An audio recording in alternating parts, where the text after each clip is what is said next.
Welcome to Tales and Nails on Loud and Now Voice. I'm Renss Greene. Today's storyteller is Stacey Metcalfe, who told the story of a situation she got into when she was a teenager with one of her friends and the kind stranger who stepped in to help out. Stacey, if you could find yourself in the most dangerous city in the whole United States, you are there.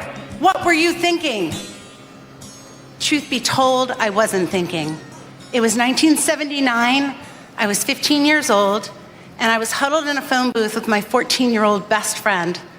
We were stranded, we had no money, and we had just escaped a situation that could have changed our lives forever. But in order for you to really understand the predicament that we found ourselves in, I need to take you back a week or so, when we had convinced our parents to let us take the casino bus from our hometown in Huntington, Long Island, down to Atlantic City, where Karen's dad, that was my best friend, he was going to pick us up and take us to his beach house in Ocean City, New Jersey. The casino bus was easy. You got on the bus, you went down for 4 hours, but the best part about the casino bus was that when you got off the bus, they handed you a roll of quarters.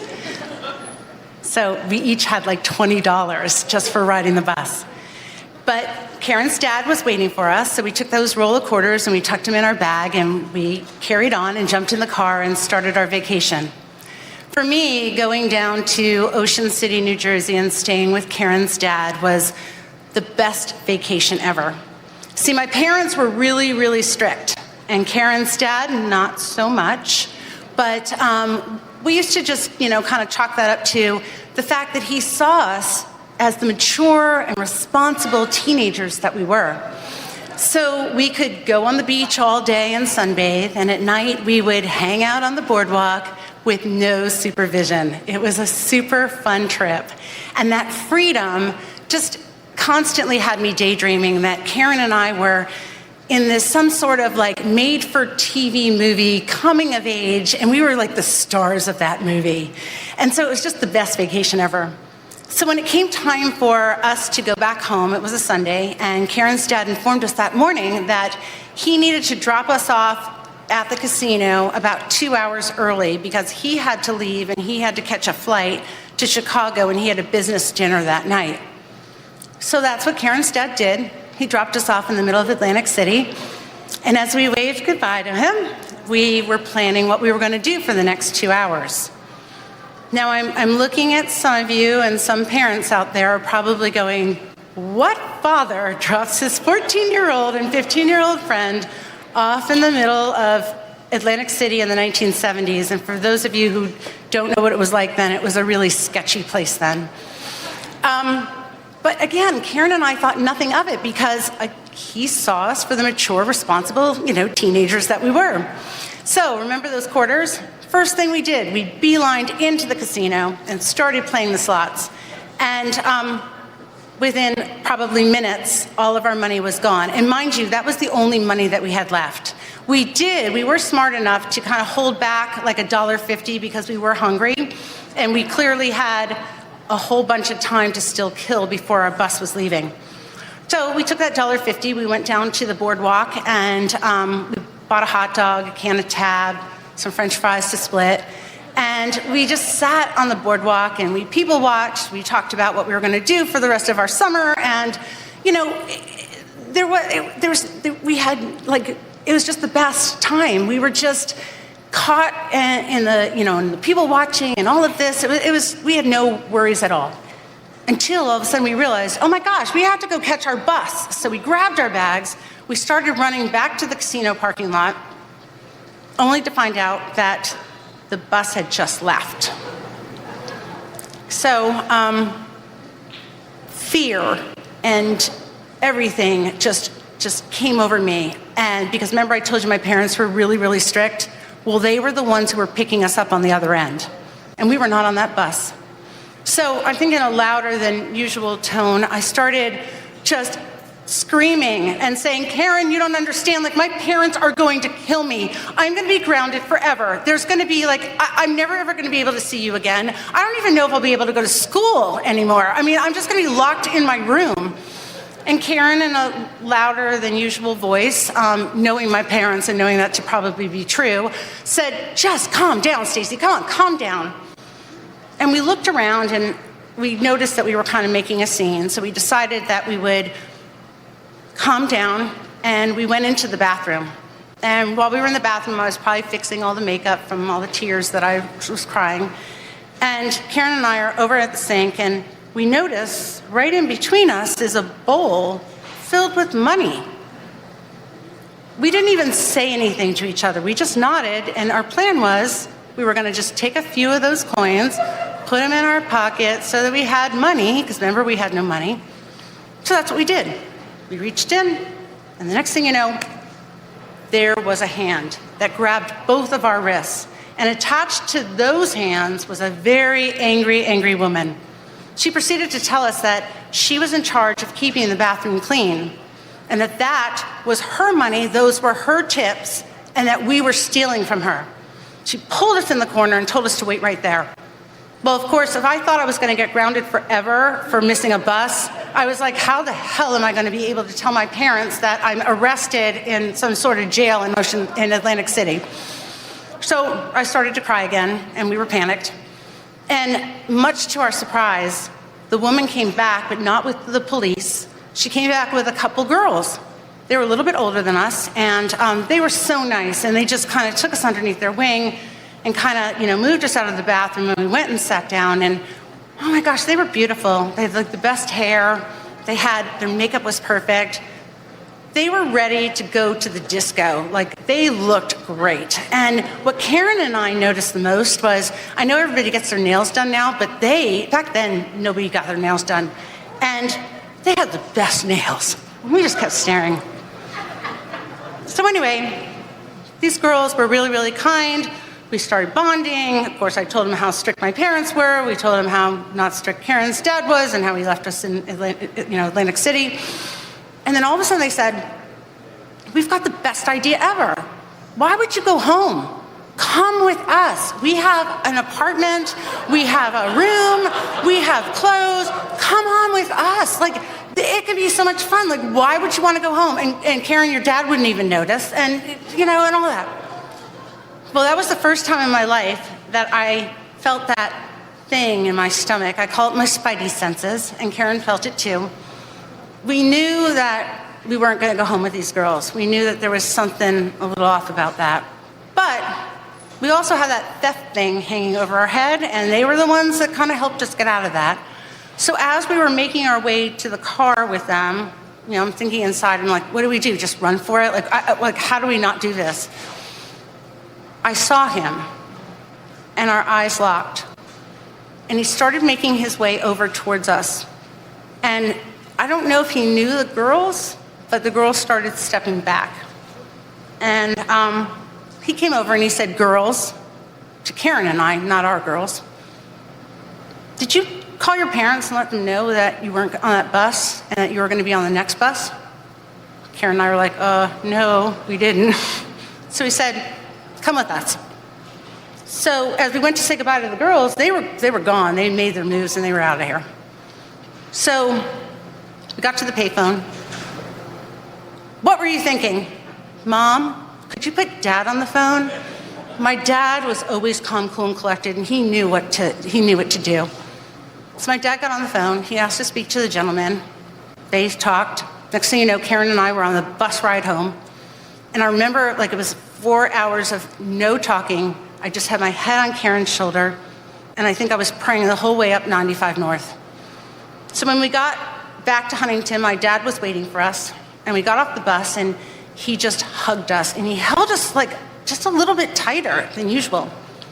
He talked to the bus driver, handed him some cash, and then we dropped off Karen, and when we were coming, when we got to my house, my mom was up, and I was waiting to walk in there and to hear how disappointed she was in me and how could I have done this and get the yelling and all that stuff out.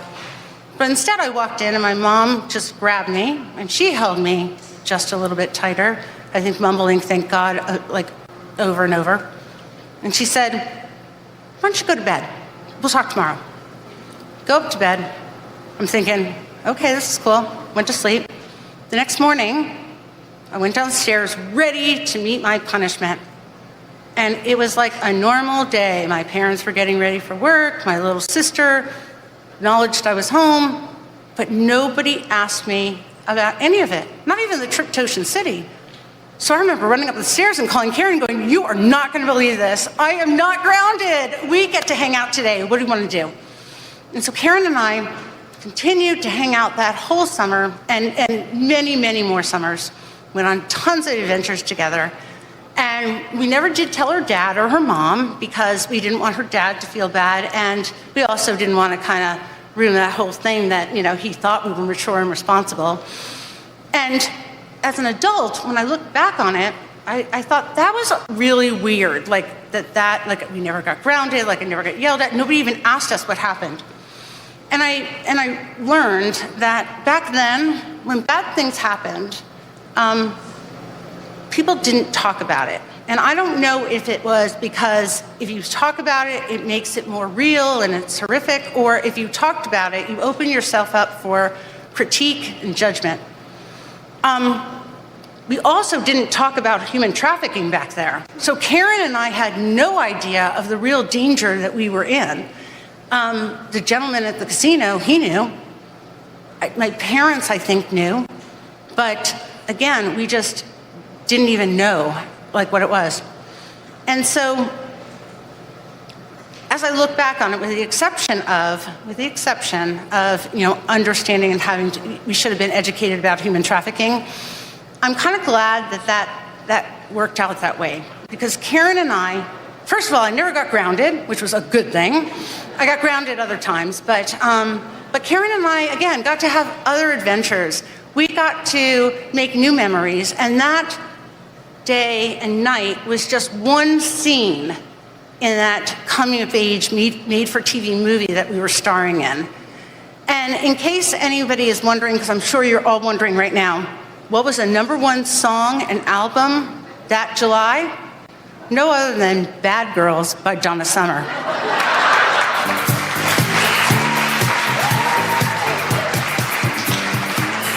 Stacey, thank you so much for agreeing to come and tell us some more about the story behind the story.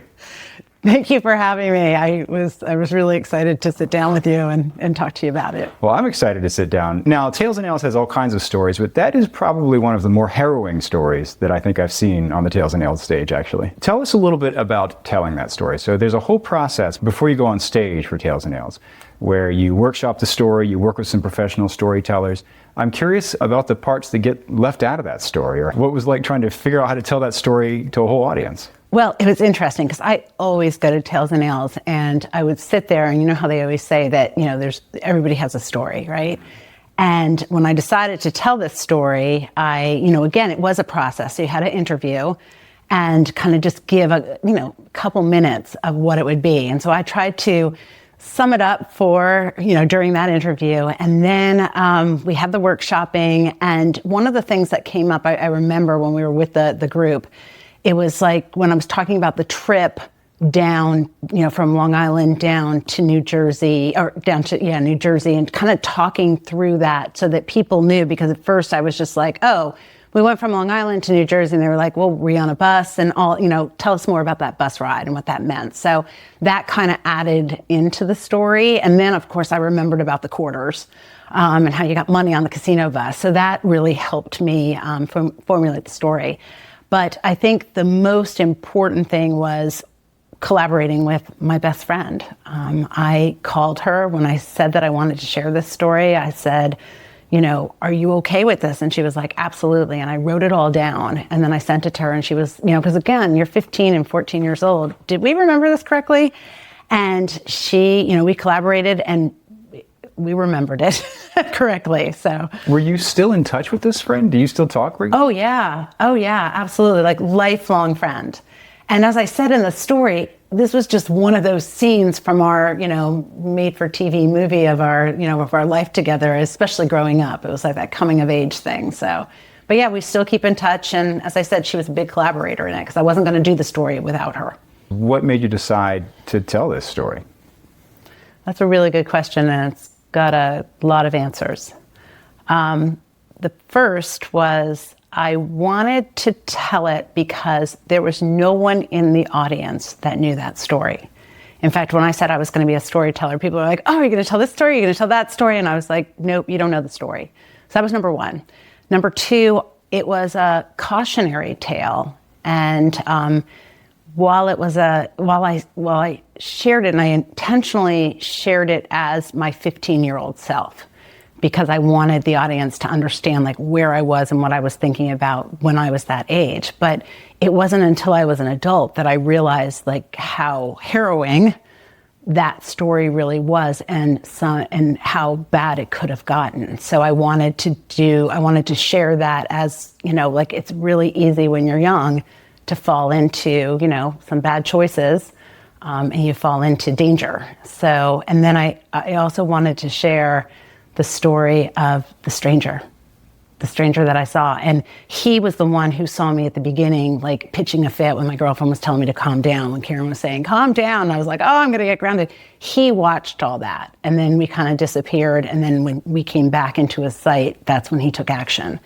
And it was one of those, I think, important messages that like, if you see something, you do need to do something, not just even say something, like do something. Because he really did make sure that we got home safe. Did you ever find out that person's name?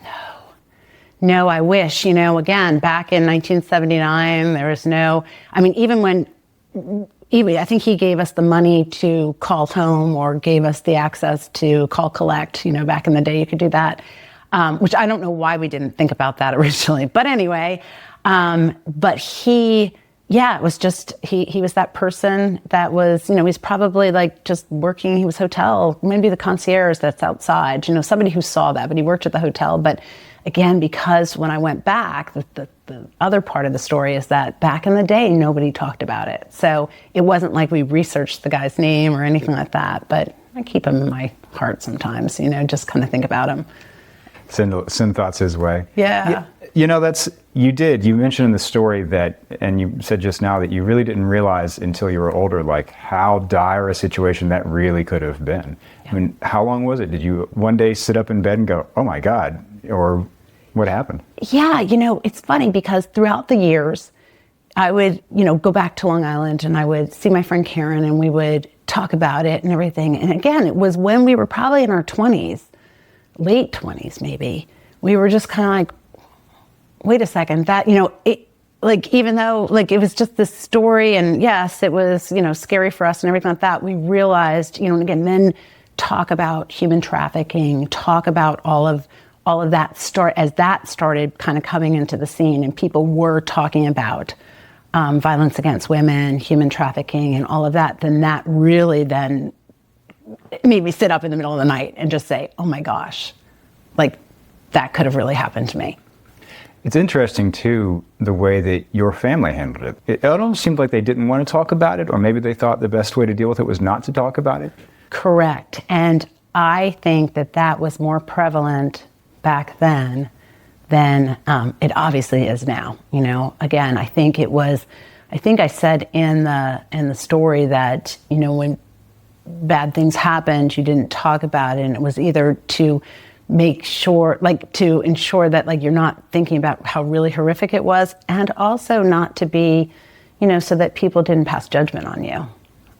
So if there was a story that, again, you could have passed judgment on Karen's dad for just dropping us off, with our quarters in hand, right? You could have passed judgment on, like, why did her parents let her get in, on the casino bus and go down there? That's just how things were back then. It's different now. So I just think it was easier to, just not talk about it, proceed, thank God that, everything was okay, and then just carry on and not make such a big deal of it, because it might have been even a more scary, then it might have impacted me even differently, if that makes sense. Did you ever wind up going back and talking with your parents about it? I did before I was telling the story, and oh my gosh, God, my mom is so cute, but she was just like, you can't tell that story. And I'm like, well, I'm kind of I'm kind of old enough now, I can tell the story. But I think there was a little fear, and I think fear back to what would people think about me? And I was like, no, the story's not about you. It's not about the parents. It's about the friendship. It's about Karen and I and our adventure, and how, again, we made poor choices. We made choices that we would never do again, so we learned from it. I called my sisters, and because I have 3 sisters, and I was like, hi, are you guys okay with it? And they were like, of course, this is your story to tell. And, again, my 2 older sisters, they didn't even know. They were out of the house by then. And my little sister was like, she didn't really know. And that's what, I guess, what made it so normal that we could continue on with the summer and not be impacted by it. So I don't know. But I do hope that, people who listen to my story now, parents who listen to my story, and even young people who listen to my story, understand that it's really, really easy to fall into that type of trap. That's an interesting component of the Tails and Nails stories. A lot of them do have, it's almost, some of them are just kind of for fun, right? But I would say at least half of the stories that I've seen are trying to also, here's what I learned it the easy way from me instead of the hard way like I did. Absolutely. Absolutely. So you're a mother now. Mm-hmm. You have an amazing daughter. Uh-huh. What do you think, things are different now. What do you think would be your reaction if your daughter called you and told you this story? I think I probably would not have screamed at her. That was just my mother's way. I would have been so worried. I would have done anything to get her out of that situation, which my dad did. At the end of the day, based on, again, we didn't have cell phones, we didn't have anything, but I would have sat down, I would have talked about it. I would have had a conversation about what could have happened. I would have comfortably sat down with Kylie and her friend, so Stacey and Karen, and talk to both of them about what could have happened, and and how are they feeling, and do the check-ins on that. I think that's how I'd handle it. Yeah. In some ways, it does seem like, and this is maybe an indelicate way to put it, but it seems like kids now are a lot smarter than we used to be. Mm-hmm. Oh yeah. In fact, that's why, if you listen to the story, and I purposely did it, 15-year-old Stacey, because there's some funny things about it. I seriously thought that Karen's dad did think that we were such mature girls, that we could be left on our own and all of that stuff. And meanwhile, he was probably preoccupied. Maybe he felt comfortable, but, I don't know if he was really thinking that. But in my mind, that's what I was, and that's what Karen and I were both doing. And we had this wonderful life that, this wonderful summertime. And so, yeah, I don't know. It's just, I think, I wasn't really smart back then to really, but I do talk about that spidey sense. I did know, as excited I was to meet those, and they were beautiful women. They were really beautiful women. They were beautiful women inside and out. And yes, while they wanted us to probably go and live their life with them, they were at least kind to us. And, but I also knew that at the end of the day, I couldn't run off with them. But I think that if I had maybe different family circumstances, or if things were, if I was, I don't know, in another circumstance, it could have been easy to run off with them. So that night or afterward, do you ever have people talk to you about that story? Yeah, I have had people share my story with young people. Lisa Jones with Silence No More Movement shared the story with some young people in DC, and it impacted some of the people that she shared the story with. One person went and talked to their parents or to their mom about it. So I think that that's been good, and that's, and I'm very involved with that organization for that very reason. And so I do hope that it's it's an opportunity for young people to see it, and just to, if they're going through that, if they're going through some sort of grooming or anything like that, that they know that they should just kind of stop and talk to an adult, talk to somebody else. What you set out to do with telling that story, you did. It sounds like it really reached far beyond that room. Yeah. Yeah. And unbeknownst to me, it was just, and then Lisa shared that, and then I was touched, and I was, yeah, and you're right. If I could save one person, if I could help one kid, and adults too. I mean, I think adults fall into that too. I think we all have stories in our heads, and then when we go to actually tell them to somebody, you kind of have to realize, I think you can learn things about your own stories just by saying them out loud sometimes. Yes. It must have been kind of a process, unearthing that story with your friend and getting it ready to say in front of, however many people, dozens of people. Right, exactly. Yeah, and as I said, it was total collaboration, because I called her and I said, I have this idea, this is what it is. And she's like, yeah, you should tell the story. And she was funny because Karen was she was like, you should be, we should be talking about the adults. I'm like, no, we got to keep the adults out of it. It's just through us and everything. Because she's like, what was my dad thinking? And I said, what was any of us thinking back then? I did have somebody come up to me after I told the story, in the room, and said, oh my gosh, I did that back in the 70s. I remember telling my parents that I was going to go sleep over, my girlfriend's house, and we went on a road trip and went 5 states away, and never told them. So it was kind of that time. It was, you weren't watched, you weren't tracked, you weren't, we have it a lot easier being parents now, I think, in that regard. When you went through that, did you have any new insights about that story or that experience when you were getting ready to tell the story on stage? I think the insights that I had were, coming from a more knowledgeable place of knowing that I was in real danger, because the story as it unfolded, and then even just the reminiscing in our 20s, I remember the time that we got stuck in Atlantic City. It was kind of like that. And as I said, it wasn't until a little bit later where I realized the real grave danger that we were in. And then that's when I wanted to find that guy. But, I don't even remember what the casino was that we got dropped off at. So anyway, I just, again, I just think that as a parent, my message to parents are just no screaming, be open to hearing the good, the bad, and the ugly. I think that would have helped a lot instead of, just, and again, sometimes you just react. And I know my mom, when I said that, they both hugged me and said, thank God, they hugged me tighter. And I realized that afterwards, that was their way. And then I think to young people, if you are finding yourself in an uncomfortable position, ask for help.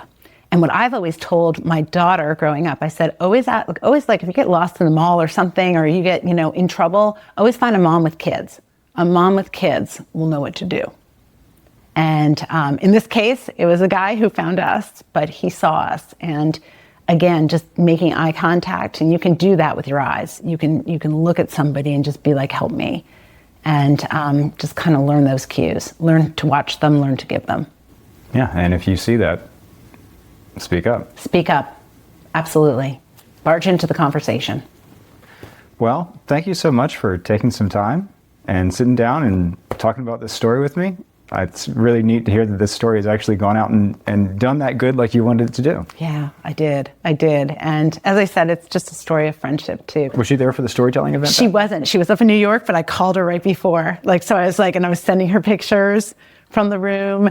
And I was like, okay, I'm getting ready to go on and everything like that. But yes, Karen was there in the room in spirit. So she was definitely there. But yeah, friendships in those lifelong friendships are just the best. What'd you think about it after I'm sure she watched it.